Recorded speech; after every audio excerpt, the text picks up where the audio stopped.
Magandang umaga mga kaibigan. So narito muli tayo sa ating channel para matuto ng iba't ibang kaalaman tungkol sa mga halaman.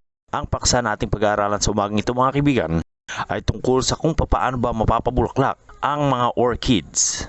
Ang mga orchids kaibigan ay mga exotic na halaman na nagproduce ng magagandang mga bulaklak. Mayroong iba't ibang uri ng pangailangan ang iba't ibang uri ng orchids, depende yan sa species nito. Kaya sa umagang ito mga kaibigan ay ituturo ko sa inyo ang tamang pag-aalaga at tamang paraan para mapabulaklak ang iyong orchids. Pero bago yan mga kaibigan, hihingi muna ako sa inyo ng isang like at mag-subscribe ka na rin sa channel ko para marami ka pang matutunan na mahalagang bagay tungkol sa mga halaman na baka hindi mong paalam. Going back to our topic mga kaibigan, paano nga ba mapapabulaklak ang mga orchids? Ang Phalaenopsis orchids o kilala rin bilang moth orchid ay ang pinakatanyag na variety ng orchid. Ngunit marami pang ibang mga species ng orchid. Sa tamang pag-alaga, ang karamihan ng mga orchid ay namumulaklak kahit isang beses bawat taon. Ang bawat species ng orchid ay may konting pagkakaiba-iba sa uri ng pag-aalaga upang ito ay tumubo ng mahusay at ito ay mamulaklak. Ngunit ang mga pangangailangan nila ay pare-pareho lamang, tulad ng ilaw, temperatura, tubig, potting material o yung pinagtaniman, at humidity o yung halumigmig. Sa pamamagitan ng pag-aayos ng kapaligiran para sa isang partikular na species ng orchid at pagbibigay ng ilang panapanahong pang-trigger tulad ng fertilizer sa halaman mo, maaaring mamukadkad ang iyong halaman. May tatlong methods akong ituturo sa inyo kaibigan para mapabulaklak mo ang iyong orchids. Unang method ay ang pagbibigay ng tamang kapaligiran sa paglago ng iyong orchid. Unang bagay para matiyak mo na maganda ang kapaligiran kaibigan, siguraduhin mo na tama ang light intensity para sa iyong orchid. Maraming mga species ng orchid, ngunit ang moth orchid o Phalaenopsis ang pinakakaraniwan at pinakamadaling lumaking species. Ang pagpapalaki sa mga ito sa isang maaraw na lugar tulad sa bintana ay karaniwang mabuti para sa kanila. Gusto nila ng maliwanag na ilaw, ngunit hindi direktang araw. Ang ilan sa hindi gaanong karaniwang uri ng orchid ay may pagkakaiba-iba sa pangangailangan para sa light exposure. Halimbawa, ang lady sleeper at ang Miltonias ay ayaw sa direktang ilaw. Ang harap ng bintana ay isang magandang lugar para sa mga uri ng orchid na ganito. Ang Cattleya naman, Dendrobiums, Oncidiums at Cymbidiums sa kabilang banda ay nangangailangan ng pagkalantad sa araw para tumubo ito ng mahusay. Kaya siguraduhin mo na ang mga nabanggit na orchids ay nakakatanggap ng sapat na liwanag mula sa araw. Ikalawang bagay na dapat mong gawin kaibigan sa paglago ng iyong orchid ay ang pagbibigay ng tamang dami ng tubig. Ang Phalaenopsis orchid ay gustong nadidiligan ng 1 beses hanggang 2 beses bawat linggo. Mas gusto ng orchid na ito na natutuyuan muna bago muling madiligan. Nangangahulugan ito kaibigan na dapat mo lamang itong diligan kapag ang potting material nito na kadalasang kahoy o tuyong balat ng niyog ay tuyo na. Kung ito ay mamasama-sa pa kaibigan, huwag mo muna itong didiligan. Siguraduhin mo na may butas ang mga paso na pinagtaniman mo ng iyong orchid. Ang mga orchid ay hindi lumalago ng maayos kapag nabababad ang ugat nila sa tubig. Kung magdidilig ka ng orchid, gawin mo ito sa oras ng umaga. Iwasan mong ma-overwater ang iyong orchid. Karamihan sa mga orchids ay nangangailangan lamang ng mga 2 ounce o 59 ml ng tubig sa loob ng 1 linggo. Karamihan ng mga indoor na mga uri ng orchids ay dapat madidiligan tuwing 5 hanggang 12 araw. Depende na rin sa species at sa panahon. Ang Vanda orchid at Ascocenda orchid ay pareho nangangailangan sa pagdidilig tulad ng Phalaenopsis orchid na gusto lamang madiligan ng 1 beses hanggang 2 beses bawat linggo. Ang mga Paphiopedilum orchid, Miltonia orchid, Cymbidium at Odontoglossum orchid varieties ay gusto na mapanatiling evenly moist sa lahat ng oras.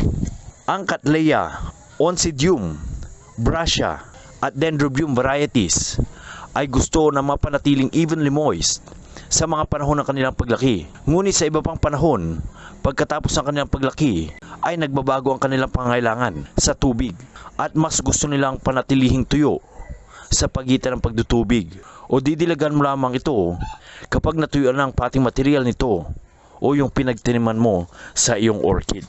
Ikatlong dapat mong gawing kaibigan para mapaganda mo ang environment mo para sa iyong orchid. Mag-maintain ka ng humid environment. Karamihan sa mga orchid kaibigan ay halamang mga tropical, kaya mas gusto nila ng mas mataas na humidity. Ang Phalaenopsis orchid ay gusto ng 40 hanggang 70% ng humidity at karamihan pa ng ibang orchid ay gusto ng 60 hanggang 80% ng humidity. Sa pamamagitan ng pag-adjust ng humidity para sa mga orchids, ang lahat ng species ng orchid ay lalagong mabuti. Kung pagsasama-samahin mo ang orchids mo kaibigan sa isang growing area at madalas mo silang imimist o ibig sabihin na i-sprayan mo sila ng tubig, lilikha ito ng humidity para sa mga orchid na makakabuti sa kanila. Maaari ka ring bumili ng espesyal na trays sa mga nagtitinda ng halaman na makakatulong sa iyo na lumikha ng humidity sa paligid ng orchid. Lagyan mo lamang ng maliliit na bato ang tray na ito at lagyan mo ng tubig at dito mo ipatong ang paso na pinagtaniman mo ng orchid. Maaari ka rin gumamit ng humidifier para mapanatili mo ang humid environment para sa iyong orchid. Maaari kang makabili ng humidifier online kung gugustuhin mo kaibigan. Gayunpaman kaibigan, huwag mong ilalagay ang orchid sa isang banyo dahil ito ay magre-resulta ng labis na humidity para sa iyong orchid na hindi naman makakabuti sa kanila. Ang susunod na paraan kaibigan ay ang pag-trigger na mamulaklak ang iyong orchids. Paano ba natin mat-trigger ang pamumulaklak ng orchid? Una kaibigan ay ang paggamit ng full spectrum lights. Kapag ang isang orchid ay ayaw mamulaklak, ang dahilan ay kadalasang hindi ito nakakakuha ng sapat na ilaw. Kung hindi mo maibigay ang tamang dami ng ilaw para sa iyong orchid dahil ang iyong orchid ay nasa loob ng bahay, bumili ka at mag-set ng full spectrum lights sa loob ng bahay. Maaari kang bumili ng light system na tulad nito online sa Lazada man o sa Shopee. Pero kaibigan, medyo mamahal ang ganitong light system. May iba't ibang laki at hugis na magagamit upang magkasya sa anumang space sa iyong tahanan ang ilaw na ito. Maaari mong i-adjust ang lighting ito upang matugunan ang pangangailangan ng iyong orchids. Ikalawang bagay kaibigan para ma-trigger mo ang pamumulaklak ng iyong orchid, gumamit ka ng fertilizer na formulated sa mga orchids. Ang pagbibigay sa orchid ng tamang pataba ay maaaring magpa-stimulate sa orchid upang lumago ng mabilis at mamulaklak na maaga. Maghanap ka ng fertilizer na naglalaman ng nitrogen, phosphorus at potassium. Dapat din included ang mga elemento tulad ng iron. Palagi ang basahin at sundin ng maingat ang mga instruction sa iyong orchid fertilizer. Ang mga orchid ay dapat matubigan ng lubusan bago ito lagyan ng pataba. Ang ilang uri ng pataba para sa orchid ay granulated o tuyo. Dapat matunaw muna ang ganitong uri ng pataba kaibigan sa tubig bago gamitin. Ang granulated o tuyong fertilizer para sa orchid ay highly concentrated. Huwag mong kailanman gamitin ito ng direkta sa halaman.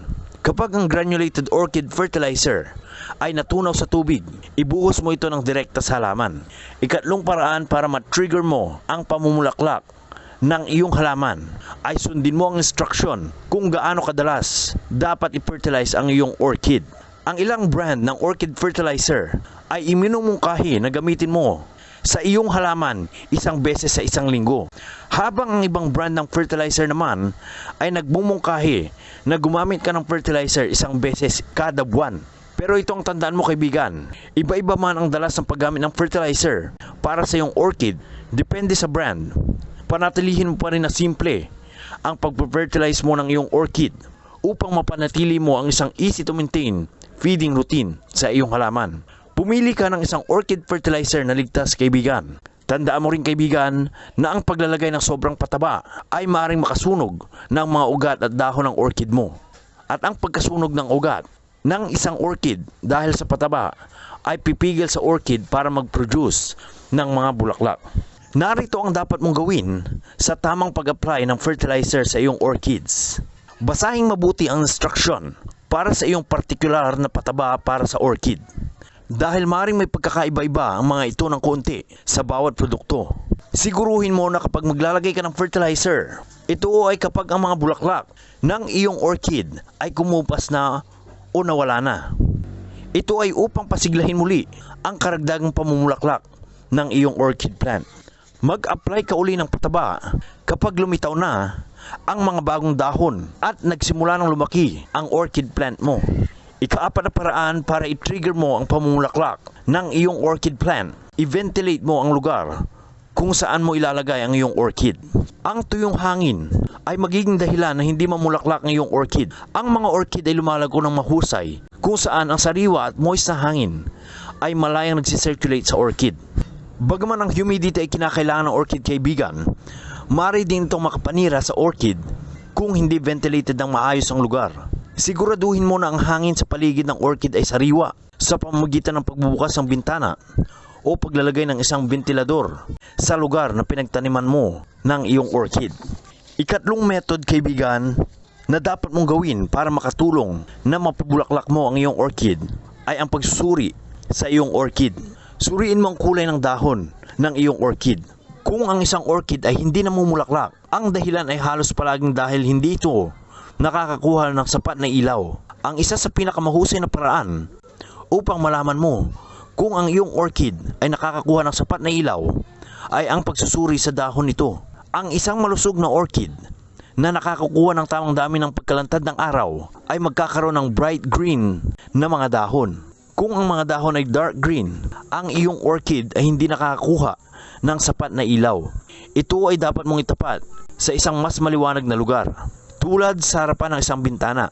Kung ang mga dahon ay reddish green, ang orchid ay nakakakuha ng sobrang ilaw.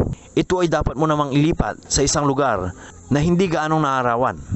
O maaari mo ring salain ang ilaw gamit ang lilim o kurtina kung inilagay mo ang Phalaenopsis sa isang bintana. Ang mga moth orchids ay gusto ng maliwanag, ngunit hindi direktang ilaw. Ikalawang paraan ng pagsuri mo kaibigan, suriin mo ang mga stems at mga dahon para sa mga signs of dehydration. Kung ang stem at dahon ng iyong orchid ay nalalanta, ang iyong orchid ay nangangailangan ng tubig. Kinakailangan ng orchid mo ng mas madalas na pagdidilig sa mga panahon na ang orchid ay aktibong namumulaklak. At sa panahon naman na walang pamumulaklak ang orchid, diligan mo lamang ang iyong orchid ng isang beses bawat linggo. Dagdagan mo ang pagtutubig kapag nakakita ka ng mga bagong shoots at ugat na lumitaw sa iyong orchid. Ang sobrang pagtutubig ay maaaring pumatay ng mabilis sa iyong orchid. Huwag mo hayaang mababad ang iyong orchid sa tubig sa kanyang paso. Ikatlong pagsusuri kaibigan, suriin mo ang potting material na gagamitin mo. Karamihan ng mga orchid kaibigan, kabilang ang Phalaenopsis, ay hindi lumalaki sa regular na lupa. Kailangan nilang fast water drainage at good air circulation. Isang paso na may lamang kahoy ang pinakatanyag na potting material para sa moth orchid. Kapag walang sapat na sirkulasyon ng hangin at drainage na naibibigay ng isang potting material o yung pinagtaniman mo kaibigan, ang isang orchid ay masusuffocate at mamamatay. So ito lamang mga kaibigan ang ating pinag-aralan tungkol sa kung paano ba natin mapapabulaklak ang mga orchids. Kung gusto nyo pa ng ganito mga videos tungkol sa kaalaman sa halaman na baka hindi nyo pa nalalaman, i-click nyo lamang yung subscribe button at pati na rin yung bell icon para lagi kang updated sa aking mga latest uploads sa aking channel. So hanggang dito na mga kaibigan, and as always, have a nice day everyone.